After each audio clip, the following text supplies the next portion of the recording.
Okay, go ahead. Hey, this is a Trumpeter's 1/32nd scale AV-8b Harrier, done in the markings of one of the units that participated in the 91 Gulf War.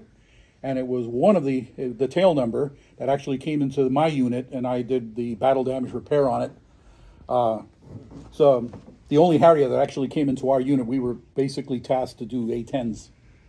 And it was the first time I actually got to see an AV-8 up close. Anyway, the kit itself is really quite good. It went together very well. No fit issues of any kind. There's no filler used on this model at all. Wow. And the step-by-step procedure in the instructions is actually, typical of Trumpeter. They're very systematic. And just pass this around if anybody wants to see it. It gives you the different views of the best angle to assemble the pieces of the subsections and things. One thing that I did do to this model was that I modified the wing joint area, because they give you a complete engine in this kit, but you're supposed to glue the wing on. So you never get to see the engine other than what you can see from the intake. So I modified the joint so that the wing section can come off. Wow. And we have a fully detailed engine. Ooh. Genius. Very cool. We decided not to glue the canopy in the open position because the strut, the electric strut that's actually operates it on the real airplane is very, very small, very thin. What is that tank? Back there. That is one of the fuel tanks. Oh, really? That's the aft fuselage fuel tank. Wow. I don't know, Rob, is that the Oh. correct color interior on the inside of that wing? Yes. Yep. I think it's a tone off. It is gloss white. Can you get a close-up of that color so that it can be a discussion in the YouTube page? In the comments? Yeah. Oh, yeah. All right. Are there any questions? I'm on point Yeah, for that. when it came in, the real aircraft, what was the battle damage on it? Remember? It took 23 millimeter flak damage from an Iraqi ZSU-28. Yeah. And 28 or 23? 23, sorry, 23.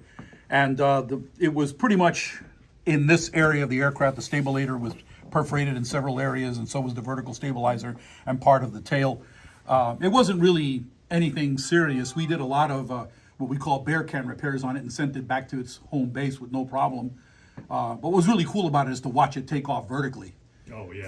From where we were, because the runway that we had was actually quite short, and it was constantly being used by the A-10s coming in. Oh, yeah. Did you replicate the battle damage on the model? No, or- I did not. Okay. I didn't. You want to? No, I wouldn't think so. I thought about doing it that way, but then I said, nah, I'm not going to do that. I am right now doing the research Do it for him. of a 32nd scale Trumpeter A-10 model that is going to be a diorama with battle damage. It's going to be my unit that I was with my guys repairing the airplane. How was the intake section? I mean, that looks pretty good.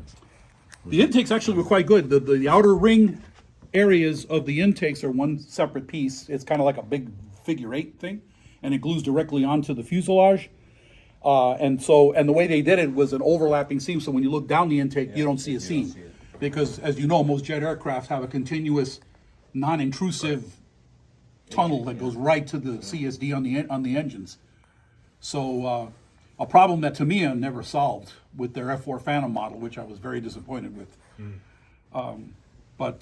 Yeah, this one, I mean, in the end, even the fan area is beautifully detailed on this model. Yeah, it is. It's cool. It's pretty much out of the box. I mean, other than the streamers that I did for the munitions, everything else is right out of the box.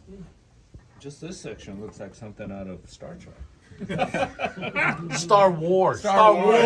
Okay, yeah. Any other questions? What is the ordnance here for long? Okay, well, we have AIM-9s on the outboard rails, AIM-9Js, and we have 1,000-pound Mark 80, with the high drag extension on them, Mark 80, 84s. 84. Yeah. Yeah, those are the 1,000-pounders. Those Or are set- standoff rods, aren't they? These are, Yeah. these are basically so that the weapon detonates over ground. Just like the Sables. Right. It's a weapon that they first started using in Vietnam with great success. Yeah. And of course, when these come off, they're high drags. These fins actually pop open into like a big 4-bladed prop-looking thing in the air. Bomb drops down, and it's these are actually free fall bombs. They're not laser guided. So that's basically retarded bombs then? That's exactly what they are, retarded bombs. That's exactly what they are. And of course, the inboard pylons are holding the 300-liter each drop tanks.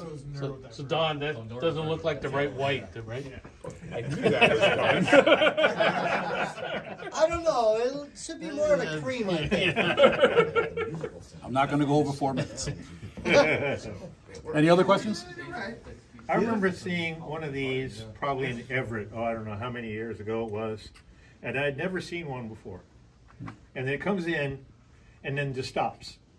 And then it starts to lower. And I go, it can't do that. And then it landed and then it took off like this. I can't do that. For somebody ever seen it. Loudest thing. Okay, ever. we're done in 6 minutes, all right? Yeah, air show in Weymouth, Massachusetts, and they did the, he hovered, he just sideways all the way across.